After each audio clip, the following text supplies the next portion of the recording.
একদা নবী সাল্লাল্লাহু আলাইহি সাল্লাম ঘুমিয়েছিলেন। এমনকি তার নিঃশ্বাসের শব্দ হতো। অতঃপর তিনি সালাত আদায় করলেন। সুফিয়ান রহমতুল্লাহি আলাইহি আবার কখনো বলেছেন, তিনি শুয়ে পড়লেন, এমনকি নাক ডাকার আওয়াজ হতো।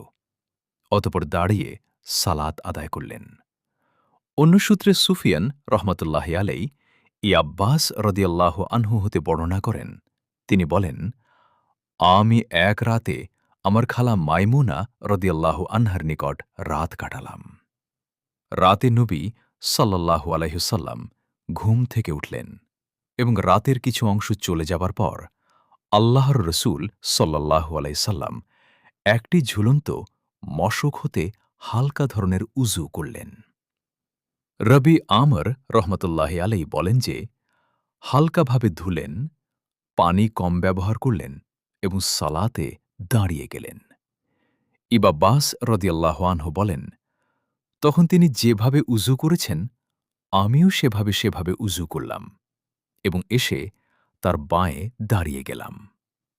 সুফিয়ান রহমতুল্লাহি আনহু কখনো কখনো যে বাম শব্দের